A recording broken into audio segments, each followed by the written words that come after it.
자, 다음 파푸스의 중선 정리 봅시다. 파푸스의 중선 정리는 상당히 많은 문제에서 사용이 되는데 선생님은 사실 파푸스의 중선 정리는 이 중선 정리 자체를 중요한 게 아니라 얘네들을 증명하는 과정에서 해석 기하학이 어떻게 쓰이는지를 보여주고 싶은 거예요. 알겠죠? 중선 정리는 간단합니다. 여러분들 기억나요? 솔공식이죠, 솔공식. 맞아요? AB의 제곱 더하기 AC의 제곱은 AM의 제곱 더하기 BM의 제곱 혹은 CM의 제곱의 몇 배? 2배가 된다. 이게 파푸스 중선 정리였어요. 그래서 뭐 이렇게 기억해도 된다고 그랬죠. 요거 제곱, 요거 제곱, 요거 제곱, 요거 제곱의 몇 배? 2배. 그러면 솔자같이 생겼으니까 솔이라고 생각해라. 뭐 그러는데 맞지? 기억나?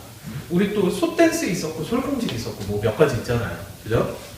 자, 근데 얘는 증명을 하는 방식을 생각을 할 때 좌표 평면 위에 올려놓고 증명을 하기 위해서는 어떤 방식이 중요하냐 이런 얘기를 하고 싶은 거예요. 자, 여러분들이 어떤 식을 계산을 할 때 변수가 많은 게 편해요? 적은 게 편해요? 적은 게 편하죠? 만약에 예를요 좌표 평면 위에 올려놓을 때 이런 방식으로 그냥 임의의 삼각형 ABC를 정해가지고 올려놨어요. 그러면 얘는 A, B, C, D, E, F가 되면서 변수가 6개가 생겨요. 맞죠? 그러면 얘네들을 각각 길이의 제곱 구하고 길이의 제곱 구하고 길이의 제곱 구해서 등식이 성립하는지 확인을 할 때 불편할까요? 안 불편할까요? 불편해요. 그러니까 가능하면 가능할수록 변수를 적게 올려놓는 방식이 쉽다라는 거죠. 맞아요. 자, 그래서 얘를 올려놓을 때 어떤 방식을 사용하냐 하면 첫 번째 방식 하나를 원점으로 나누면 얼마나 편할까 하는 얘기야. 그리고 나머지 한 변을 갖다 x축 위에 올려놓는 거지. 맞아? 그러면 얘는 어떻게 되냐면 a 좌표가 어떻게 돼요? a, b로 잡겠죠. 그죠? 그 다음에 얘는 c, 0이 되고요. 그 다음 여기 중점의 좌표, 중선 정리라고 했으니까 여기 중선이 생겼을 때 2분의 c가 되겠네요. 맞아요. 그런데 얘 분수 생기는 것도 걸리적거린다 이거죠. 그래서 머리를 한 번 더 썼어요. 어떻게 썼냐? 이렇게요. 중점을 갖다가 어디에다 올려놓는다? 원점에다가 올려놓는 거죠. 그래서 삼각형 ABC를 이렇게 그려주시고요. 중점을 원점에다가 올리는 거예요. 근데 학생들이 가끔 실수하는 게 A를 갖다 여기다가 올려놓는 경우가 있거든요. 그럼 이등변 삼각형이 되는 특수한 삼각형이 나와요.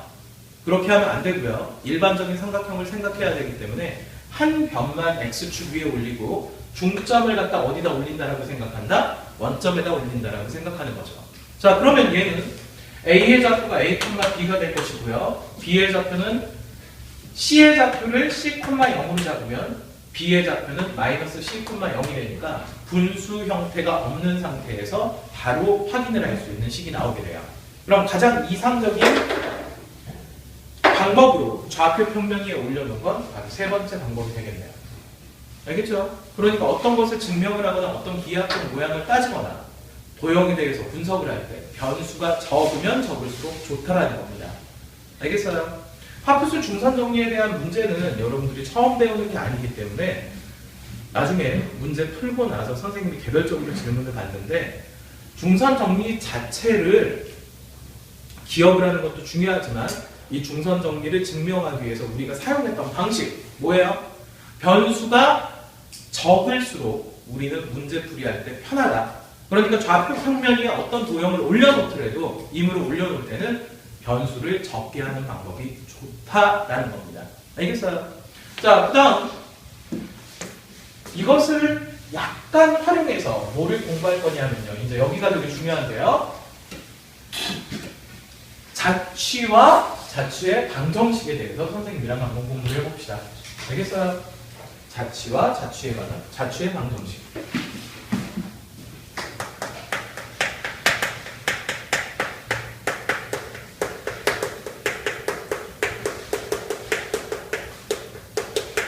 자, 여러분들 자취하면 생각나는 게 뭐가 있을까요? 발자취, 그죠? 발자취가 뭐예요? 굳이 발자국이죠, 발자국. 지나간 흔적이에요. 그러니까 해석 기하학 자체에서 우리가 배우는 지금 도형 자체에서 자취라고 하는 것은 점들이 자국을 남기면서 움직이거든요. 아까 전에 처음 부분에 얘기했지만 직선이라는 것은 선이 이렇게 연결된 게 아니라 점들이 끊임없이 모여가지고 얘네들이 선처럼 보이는 거야.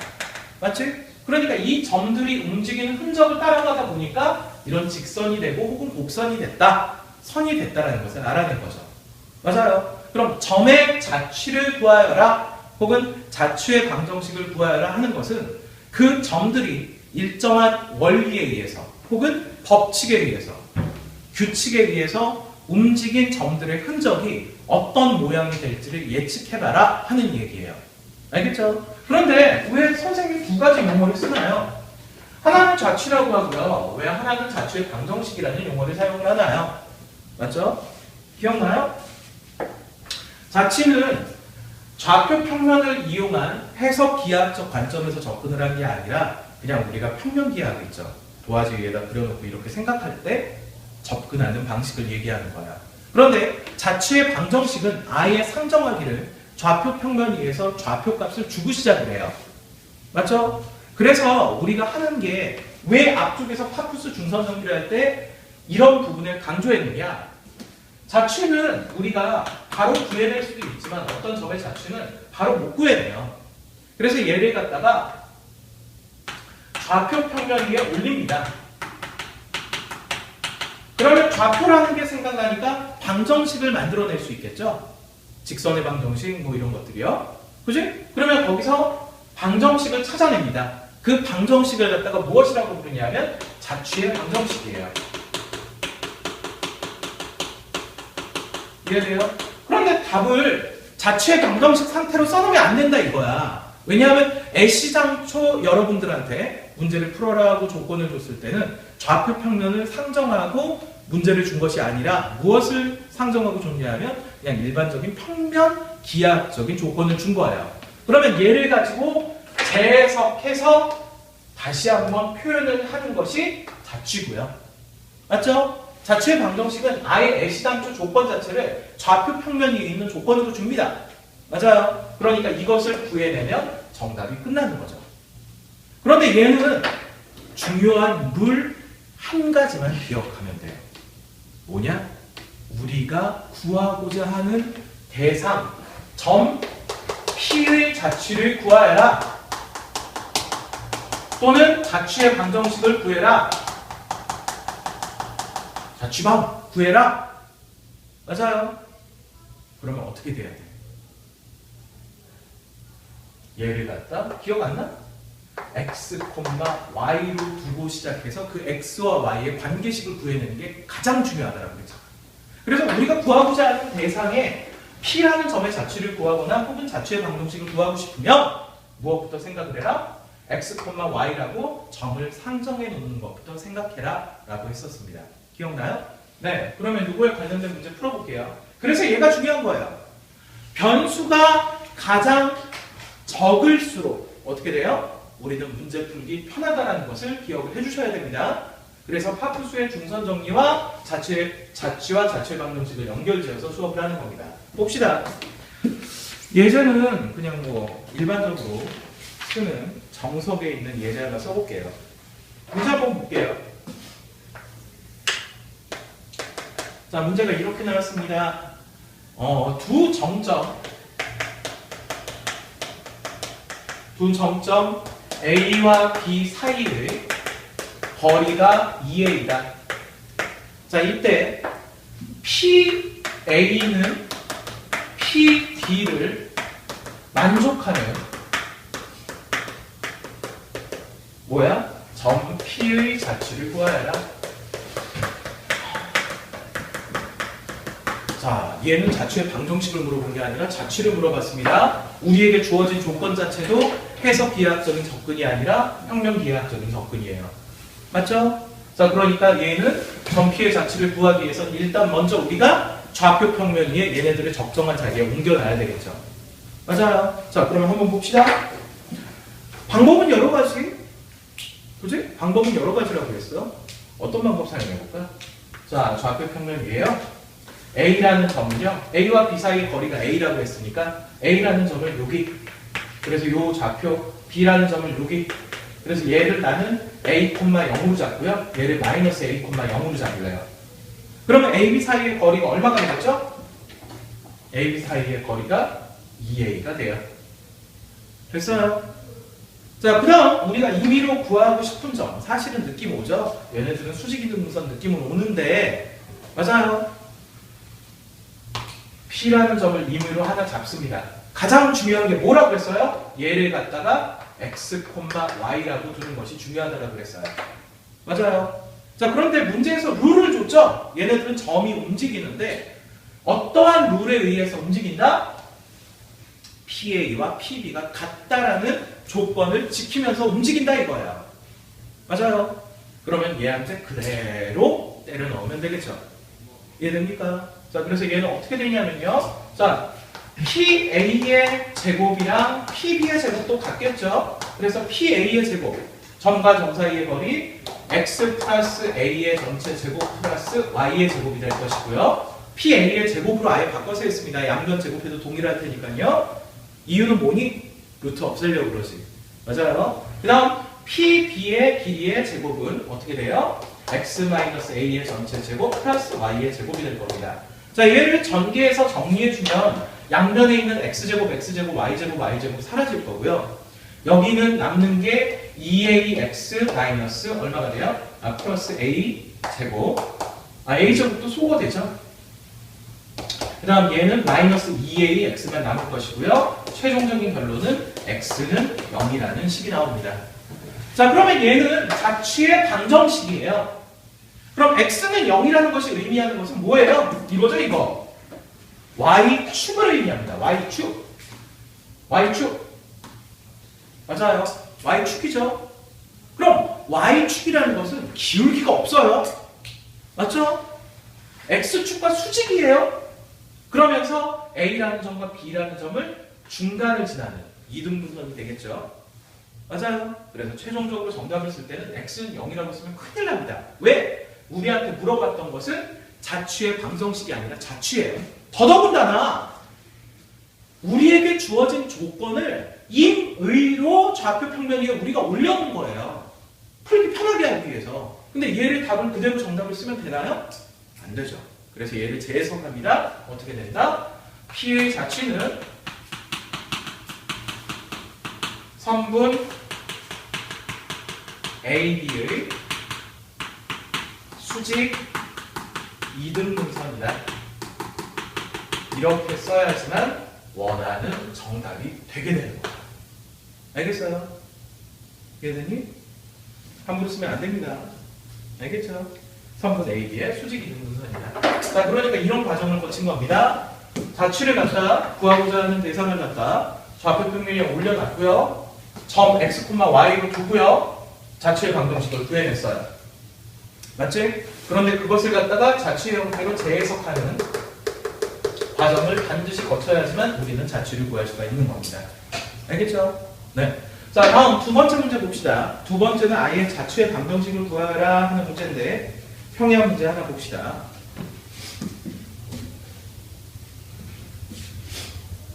지워도 되죠? 네, 지울게요. 자, 이번에 문제는 뭐냐면요. 세 점을 줬어요. 오, 세 점을 줬습니다. 세 점 A는 마이너스 1,0이고요. B는 2, 마이너스 3이고요. C는 얼마가 되냐면 5,3이랍니다. 자, 그런데 얘는 아예 좌표 평면을 상정하고 얘기한 거죠. 맞아요. 그런데 얘는 AP의 전체 제곱 플러스 BP의 전체 제곱은 2배의 CP의 제곱을 만족하는 점 P의 자취의 방정식을 구하래요. 자, 봐. 자취의 방정식을 구하래. 맞지? 그럼 아예 얘는 자취의 방정식을 구하라고 했으니까 문제 주어진 조건 자체도 좌표 평면을 상정해서 낸 거예요. 그럼 재해석하는 과정이 필요해요? 안 필요해요? 안 필요하겠죠? 맞아요. 자, 그러면 얘를 문제를 풀어봅시다. 그대로 때려 넣으면 됩니다. 가장 중요한 것은 뭐부터 해야 된다? 가장 중요한 건 뭐부터 해야 돼요? 종현아? P의 좌표. 그렇지. 우리가 구하고자 하는 대상의 P의 좌표를 X, Y로 두는 것이 문제의 시작이다 이거야. 선생님이 강조하는 것들은 맞아? 진짜 기본적인 개념을 얘기하는 거야. 문제 푸는 테크닉 그거는 풀면서 해도 돼. 알겠어? 그런데 자취 문제를 봤는데 이게 생각이 안 난다 그러면 아무것도 못하는 거잖아. 맞지? 자, 그 다음에 그대로 따라 넣으면 돼요. 얘는 루트 없애주려고 제곱까지 해줬네요. 맞아요. 자, 그러면 대입하면요. PAK 길이는요. X 플러스 1의 전체 제곱 플러스 Y 제곱일 거고요. 그 다음 BP의 제곱은요. BP의 제곱은 X 마이너스 2의 전체 제곱에 플러스 Y 플러스 3의 전체 제곱 될 거예요. 그 다음 CP의 제곱은 어떻게 되냐면요. CP의 제곱은 2배의 X 마이너스 5의 전체 제곱 플러스 Y 마이너스 3의 전체 제곱이 되겠죠. 맞아요. 자, 그러면 양변에 있는 X제곱, X제곱은 여기서 나오는 X제곱과 소거될 거고요. Y제곱, Y제곱은요. 여기 있는 Y제곱의 2배 된 것과 소거될 거예요. 그러면 X, Y에 관한 1차식이 나오겠죠. 그래서 얘네들을 정리하고 결과를 찾아내면 얘는 혼용합니다. 어떻게 나오냐면요. X 플러스 Y 마이너스 3은 0이라는 X, Y에 관한 1차식이 나오죠. 자, 그런데 여러분들은 공부 좀 했습니다. 얘는 뭐가 돼요? 직선이 되게 되겠죠. 맞아요. 그래서 얘는 자취가 직선의 형태로 나온다라고 기억을 해주시면 돼요. 알겠어요? 자, 그런데 독특한 문제 하나만 더 볼게요. 독특한 문제 하나만 더 보면 여기까지 하고 오늘은 마무리합니다. 그래서 여러분들 그 단원 전부 다 싸그리 숙제로 해오시면 돼요. 갑자기 힘들었는데 우리 남아서 해야 될 시간도 많은데 왜 그러세요? 자, 여기 잘 보세요. 예제. 두 정점 A, B 사이의 거리가 10이다.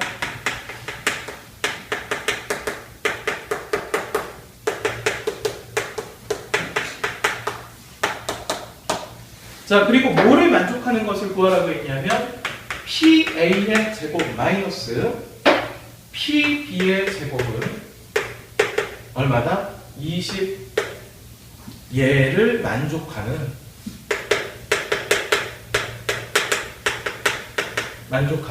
점 P의 자취를 구하라. 자, 이게 문제가 생겼네요. 잘 보세요. 뭐예요? 자취를 구하랍니다. 자취요. 맞죠? 자취를 구하랍니다. 이해돼요? 그러니까 자취를 구하기 위해서는 좌표 평면 위에 올려놓는 작업이 필요하고요. 그거를 통해서 자취의 방정식을 구하고요. 다시 한번 자취의 형태로 재해석하는 과정이 필요하다고 그랬죠. 맞아요. 그러면 얘는 A와 B를 잡아야 되는데 다 편해요. 뭐 하나를 마이너스 5로 잡고 하나를 5로 잡아도 되고요. 하나를 0으로 잡고 하나를 10으로 잡아도 됩니다. 맞아요. 근데 그냥 편의상 어떻게 할 거냐면요. 이게 문제집의 풀이 방법은요. 어떻게 되냐면 하나를 원점에다가 올려놨어요. 그러면 우리는 반대로 해봅시다. 아까 전에 했던 대로요. 똑같은 풀이 방법 재미없잖아요. 자, 봅시다. 자, 좌표 평면이 이렇게 있으면요. 하나의 점 A를 갖다 마이너스 5에다 올려놓을래요. 그 다음 B를 갖다가 5에다가 올려놔볼게요.